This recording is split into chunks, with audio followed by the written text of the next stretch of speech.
Hello everyone and welcome back to UGC NET mentor. I hope you are doing well guys. आज की इस video में हम discuss करेंगे व्हाई रूपी फॉलिंग अगेंस्ट डॉलर। डॉलर के मुकाबले इंडियन रूपी इतनी स्पीड से क्यों फॉल कर रहा है और किस तरीके से इस चीज को रिकवर किया जा सकता है। इंडियन डॉलर के मुकाबले रुपए को किस तरीके से गिराने से बचाया जा सकता है। आज की इस वीडियो में हम समझेंगे इस टॉपिक को इकोनॉमिक्स के पॉइंट ऑफ व्यू से और साथ ही फाइनेंस के पॉइंट ऑफ व्यू से। इन दोनों के पॉइंट ऑफ व्यू से चीजों को समझने वाले हैं। कंप्लीटली फैक्ट बेस्ड चीजें मैं आपको बताऊंगा। देखो, मैं पहले बता दूं इससे पहले हम वीडियो में आगे बढ़ें कि जो ये वीडियो मैं बना रहा हूं this is completely for your journal awareness और आपके नॉलेज के पर्पज से बना रहा हूं। ये आपके कोई एग्जाम के पर्पज से नहीं है कि इससे कोई एग्जाम में क्वेश्चन पूछा जाएगा। अगर आप क्यूरियस हैं इस बारे में जानने के लिए कि डॉलर का जो रेट है वो रुपीज के अगेंस्ट किस तरीके से निकाला जाता है, $1 100 का क्यों नहीं है और $1 50 का क्यों नहीं है, या जो रुपीज है वो क्यों फॉल करता जा रहा है, तो आप इस वीडियो को देखते रहिए आगे कंटिन्यू। अदरवाइज आप इस वीडियो को देखना यहीं पर छोड़ सकते हैं।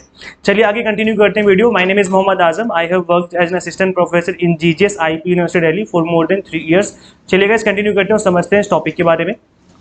अभी रिसेंटली अगर आप ध्यान देंगे इस टॉपिक के ऊपर, जो कि डॉलर के मुकाबले इंडियन रुपीस जो है वो दिन पर दिन गिरता जा रहा है, तो आपको पता चलेगा कि बहुत स्पीड से जो रुपए है वो नीचे जा रहा है। अभी रिसेंटली $1 जो है वो 80 रुपए के आसपास पहुंच गया था। अब आरबीआई ने प्लान किया है कि इसको बचाया जाएगा, बिकॉज आज के टाइम पर अगर हम देखें तो पहले हम बार्टर सिस्टम को फॉलो करते थे जिसमें एक सामान के बदले दूसरे सामान को हम एक्सचेंज करते थे। देन उसके बाद हमने गोल्ड सिस्टम को फॉलो किया। देन उसके बाद हमने फिक्स एक्सचेंज रेट सिस्टम को फॉलो किया। देन अभी हम लोग फ्लेक्सिबल सिस्टम को फॉलो कर रहे हैं। अब फ्लेक्सिबल एक्सचेंज रेट सिस्टम में जो सेंट्रल बैंक होती है वो कहीं ना कहीं इंटरवेंशन करती है अगर रेट को ज्यादा ही गिरता जा रहा है उस केस में। तो इसी चीज को लेकर के आरबीआई ने, आज की न्यूज में बता रहा हूं, आज 21 जुलाई है, 21 जुलाई को आरबीआई ने डिसाइड किया है कि हम अरबों डॉलर रुपए खर्च करने वाले हैं ताकि जो रुपए है उसको गिरने से बचाया जा सके। और जो एग्जैक्ट अमाउंट है दैट इज $100 बिलियन जो विदेशी मुद्रा है उसको अब आरबीआई खर्च करेगी, मार्केट में सप्लाई करेगी, ताकि जो रुपीज का कंटिन्यूसली रुपी फॉल करते जा रहा है उसको हम फॉल करने से बचा सकें। अब ये किस तरीके से होता है, आरबीआई ऐसे क्यों कर रहा है, उसके पीछे का रीजन हम समझेंगे और समझेंगे किस तरीके से रुपए के अगेंस्ट डॉलर को, रुपए को जो दिन पर दिन गिरता जा रहा है उसको किस तरीके से हम गिरने से बचा सकते हैं। सबसे पहले हम समझ लेते हैं कि रीजन क्या है, क्यों रुपए जो है वो यूएस डॉलर के अगेंस्ट गिरता जा रहा है दिन पर दिन। पहली चीज तो that is most important reason, that is कि रशिया यूक्रेन जो वॉर चल रहा है गाइस, उसकी वजह से पूरे वर्ल्ड में ही इसका इंपैक्ट देखने को मिला है।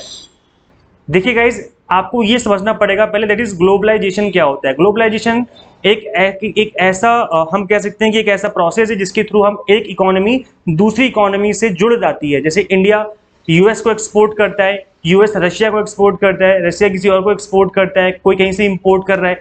इसका मतलब ये है कि हर एक इकोनॉमी एक दूसरे से जुड़ी हुई है। अगर एक इकोनॉमी के अंदर प्रॉब्लम आती है तो उसकी वजह से दूसरी इकोनॉमीज के ऊपर भी प्रॉब्लम आती है। तो इसी वजह से जो रशिया और यूक्रेन का वॉर चल रहा है, काफी लंबे टाइम से चल रहा है, तो इस वजह से क्रूड ऑयल के जो प्राइस हैं वो पहले के कंपैरिजन में बढ़ चुके हैं। और जैसे कि आप सभी को पता है कि जो हम ऑयल मंगाते हैं उसके अगेंस्ट हमें डॉलर के टर्म्स में पेमेंट करनी पड़ती है।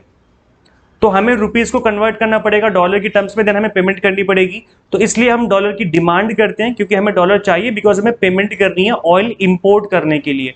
अब गाइज, अगर हम डॉलर की डिमांड करेंगे तो हमें पता है कि जिस भी चीज की डिमांड होती है उसके प्राइस बढ़ते जाते हैं। जितनी ज्यादा डिमांड करोगे उतने ज्यादा प्राइस बढ़ जाते हैं। तो यहाँ पर डॉलर की डिमांड बढ़ चुकी है बिकॉज ऑयल के जो प्राइस है वो पहले के कंपैरिजन में महंगे हो चुके हैं। और at the same time different अगर हम बात करें गुड्स एंड सर्विसेज की, तो उनको भी इंपोर्ट करने के लिए आपको डॉलर की डिमांड करनी ही पड़ती है। डॉलर आपको चाहिए ही चाहिए बिकॉज आपको पेमेंट करनी है। So these commodities were trending higher even before the war made India's import more expensive. इस तरीके से जो हमारा इंपोर्ट था वो बहुत ज्यादा महंगा हो गया और हमें डॉलर जो है ज्यादा डिमांड करना पड़ा बिकॉज हमें ज्यादा बड़े अमाउंट में पेमेंट करनी पड़ी। सेकंड रीजन में ये देखने को मिला दैट इज कि जो यूएस है, यूएस में इंटरेस्ट रेट बढ़ते जा रहे हैं दिन पर दिन। यूएस गवर्नमेंट इंटरेस्ट रेट बढ़ा रही है। उसका रीजन ये कि यूएस में जो इन्फ्लेशन रेट, जो महंगाई है, पहले के कंपैरिजन में बढ़ चुकी है। अब 10% के अराउंड अप्रोक्स जो है, लगभग में 10% के आसपास यूएस में महंगाई चल रही है। तो इसलिए गाइज यहाँ पर यूएस गवर्नमेंट ने क्या किया कि इंटरेस्ट रेट को कम करने का प्लान किया, बढ़ाने का प्लान किया। इंटरेस्ट रेट बढ़ाने से क्या होगा कि लोन महंगे हो जाएंगे, जब लोन महंगे हो जाएंगे तो जो यूएस की गवर्नमेंट लोन महंगा कर देगी तो जो यूएस की पब्लिक है वो लोन की डिमांड कम कर देंगे। इसका मतलब जो यूएस की इकोनॉमी है, विद इन इकोनॉमी वहां पर जो उनकी करेंसी की डिमांड है वो कम हो जाएगी, और इस तरीके से जब करेंसी लोगों के पास कम जाएगी तो लोग डिमांड भी कम करेंगे। डिमांड कम हो जाएगी तो क्या होगा, डिमांड कम होने से रेट भी कम हो जाते हैं, मतलब महंगाई कम हो जाएगी। तो यूएस गवर्नमेंट इस तरीके से अपनी इकोनॉमी को बचाने की कोशिश कर रही है कि वहां पर महंगाई ना हो। अब क्योंकि वो अपनी इकोनॉमी के बारे में ऐसा सोच रहे हैं और इस वजह से इंटरेस्ट रेट उन्होंने बढ़ा दिया, महंगा कर दिया, तो उसका इंपैक्ट पूरे वर्ल्ड में देखने को मिलता है। बिकॉज यूएस डॉलर एक ऐसी करेंसी है जो कि वर्ल्ड वाइड एक्सेप्टेड है, और यूएस डॉलर में हर एक कंट्री जो है उसको एक्सेप्ट करती है as a mode of payment. अब ऐसा क्यों है गाइस, ऐसा इसलिए बिकॉज पहले क्या होता था, गोल्ड को एज ए हम एक्सचेंज के तौर पे इसको यूज करते थे, और गोल्ड में हर किसी को विश्वास था कि गोल्ड एक ऐसा मेटल है, एक ऐसा पदार्थ है, एक ऐसा रिसोर्स है जिसको कि कभी भी आप सेल आउट करके मार्केट में करेंसी जनरेट कर सकते हो, करेंसी में कन्वर्ट कर सकते हो। तो वर्ल्ड वॉर 2 के बाद क्या हुआ कि जो यूएस गवर्नमेंट थी, यूएस इकोनॉमी थी, वो काफी स्ट्रांगली उभर करके सामने आई। तब से यूएस डॉलर में लोगों का विश्वास बढ़ गया और यूएस इकोनॉमी को एक स्ट्रांग इकोनॉमी माना जाता है, इसलिए यूएस डॉलर को सभी लोग वर्ल्ड वाइड एक्सेप्ट करते हैं as a mode of exchange. तो गाइज एक तो यहाँ पर डिमांड यूएस डॉलर की हमेशा ही रहती है क्योंकि उसको as a mode of exchange, mode of payment accept किया जाता है हर जगह। दूसरा, इंटरेस्ट रेट बढ़ने की वजह से डॉलर की जो सप्लाई थी मार्केट में वो कम हो गई। क्यों? क्योंकि यूएस गवर्नमेंट जो है डॉलर की सप्लाई कम करना चाहती थी, क्योंकि वहां पर इन्फ्लेशन आ रखा है, महंगाई आ रखी है, तो इसलिए उन्होंने यूएस डॉलर की सप्लाई कम कर दी। और हमें पता है कि अगर डिमांड है और सप्लाई हो गई कम, तो इसका मतलब क्या है, रेट बढ़ेगा ही बढ़ेगा, कंफर्म है, रेट बढ़ेगा ही बढ़ेगा। तो इसलिए भी रेट बढ़ रहा है। तो ये 2-3 रीजन है जिसकी वजह से रेट बढ़ रहा है। और इंडिया में भी इन्फ्लेशन दिन पर दिन बढ़ता जा रहा है, ये भी एक रीजन है कि अगेंस्ट जो यूएस डॉलर है उसके अगेंस्ट हमारी करेंसी दिन पर दिन गिर रही है। अगर हम देखें इस डिमांड एंड सप्लाई के, जो हमारी डिमांड एंड सप्लाई का एक ग्राफ होता है जिसके थ्रू हम रेट डिटरमाइन करते हैं, तो अगर सप्लाई उतनी ही रहती है और डिमांड बढ़ जाती है, पहले मैं बात करूंगा यहाँ पर इस लेवल की, ई लेवल की, जब 70 रुपए रेट हुआ करता था, लेकिन अब यहाँ पर सप्लाई तो उतनी ही है, इनफैक्ट सप्लाई कम हो गई पहले के कंपैरिजन में, क्योंकि यूएस गवर्नमेंट चाहती है कि डॉलर की सप्लाई कम हो जाए, बिकॉज वहां पर वो महंगाई को कंट्रोल करना चाहते हैं। प्लस इंडिया में डिमांड बढ़ गई डॉलर की, तो रेट जो था वो यहां से यहां पहुंच गया, इस जगह पे आ गया, 80 रुपीज के अराउंड पहुंच गया। समझ रहे हैं आप लोग, इस तरीके से कुछ हुआ। तो दोनों चीजें एक साथ देखने को मिली, डॉलर की जो डिमांड है वो भी बढ़ गई और at the same time dollar की सप्लाई भी है वो भी कम हो गई। तो डबल इफेक्ट देखने को मिला। इस वजह से इतनी स्पीड से जो है रुपी जो है वो दिन पर दिन नीचे फॉल करता चला जा रहा है। अब या तो रशिया यूक्रेन की वॉर को रोका जाए तो हम इस सिचुएशन में प्रॉब्लम, इस मतलब जब फिर जो ऑयल के प्राइस है वो कहीं ना कहीं कम होंगे और फिर उससे जो आपके यहाँ पर प्रॉब्लम है उसको थोड़ा बहुत ठीक किया जा सकता है। दूसरा, हम लोग बस ये दुआ कर सकते हैं कि यूएस में जो महंगाई है वो ज्यादा ना बढ़े, अगर बढ़ेगी तो दोबारा सप्लाई कम कर देंगे, फिर रेट और बढ़ जाएगा। तो यूएस की जो गवर्नमेंट है या यूएस की जो इकोनॉमी है वो कैसे बिहेव कर रही है, वहां महंगाई बढ़ रही है, घट रही है, उसका देख लो कैसे डायरेक्ट असर पड़ रहा है हमारी इंडियन इकोनॉमी के ऊपर, या हम कह सकते हैं इंडियन रेट के ऊपर, जो आईएनआर का रेट है। तो इस तरीके से चीजें हो रही हैं। अब गाइस हुआ क्या कि यहाँ पर जो मैं आपको बता रहा था कि आरबीआई यहाँ पर $100 बिलियन खर्च करने को तैयार है, तो ये इसलिए कर रही है बिकॉज यहाँ पर ये सप्लाई को बढ़ाना चाहते हैं। क्या करना चाहते हैं? सप्लाई को बढ़ाना चाहते हैं। अब हमें पता है कि अगर सपोज करो डिमांड यहाँ पर है और सप्लाई यहाँ पर है, तो रेट ये वाला रहेगा 70 रुपए। और सपोज करो अगर सप्लाई बढ़ जाती है, सप्लाई अगर यहाँ पे आ जाएगी तो, और डिमांड अगर उतनी रहेगी, तो जो रेट है वो कुछ इस तरीके से हो जाएगा नीचे की तरफ, मतलब 65 इस तरीके से कम हो जाएगा। तो अगर अभी 80 है तो उसको 75 या 78 तक तो किया जा सकता है अगर हम सप्लाई बढ़ा दें डॉलर की।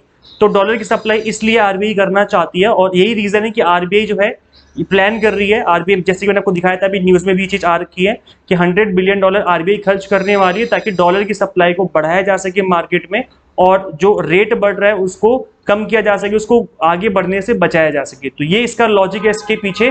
और अब आरबीआई जो है वो किस तरीके से करती है यहाँ मार्केट में, मैं आपको बता दूं कि सिक्योरिटीज इशू करती है। आरबीआई सिक्योरिटीज इशू करती है जिसके अगेंस्ट जो है और डॉलर जो है वो मार्केट में सप्लाई कर देती है, मतलब सिक्योरिटी ले लेती है और डॉलर बदले में मार्केट में सप्लाई कर देती है।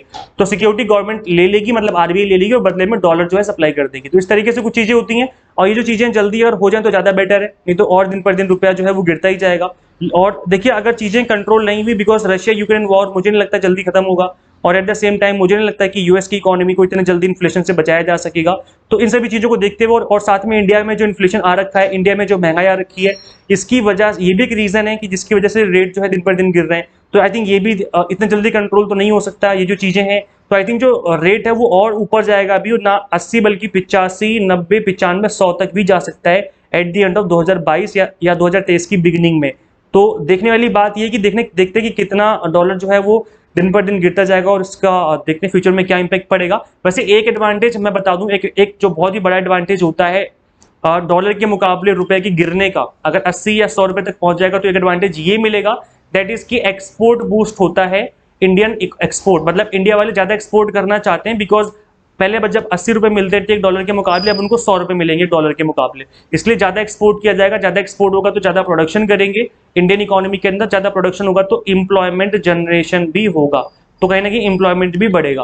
तो ये एक अच्छा एडवांटेज माना जाता है, बाकी तो सारे डिसएडवांटेज ही हैं। एक अच्छा एडवांटेज माना जाता है कि एक्सपोर्ट बूस्ट करेगा जिसकी वजह से इंप्लॉयमेंट जनरेशन होगा। सो आई होप अब आपको चीजें समझ में आ गई हैं। अगर आपके मन में कोई डाउट है, आपके क्या विचार हैं इन चीजों को लेकर के, आप प्लीज कमेंट करके जरूर बताना। और इस तरह की वीडियोज अगर आप चाहते हैं फ्यूचर में भी बने, कुछ एजुकेशनल कंटेंट लेके आऊं मैं जिससे आपको कुछ सीखने को मिले, किस तरीके से चीजें होती हैं इंटरनेशनल मार्केट में, तो मैं इससे रिलेटेड वीडियोस भी फ्यूचर में लाता रहूंगा। तो आप लोग इसके रिगार्डिंग भी कमेंट करके बता सकते हैं। गाइस अभी तक चैनल को सब्सक्राइब नहीं किया तो सब्सक्राइब कर लो, साथ ही आप मुझे यूजीसी नेट मेंटर के नाम से इंस्टाग्राम पे फॉलो कर सकते हो, और टेलीग्राम ग्रुप ज्वाइन नहीं किया तो कर लेना, यहाँ पर भी हमारी वीडियोस के लिंक आते रहते हैं। सो गाइस इस वीडियो में इतना ही, मिलते हैं नेक्स्ट वीडियो में। Till then keep watching UGC NET mentor. Thank you so much.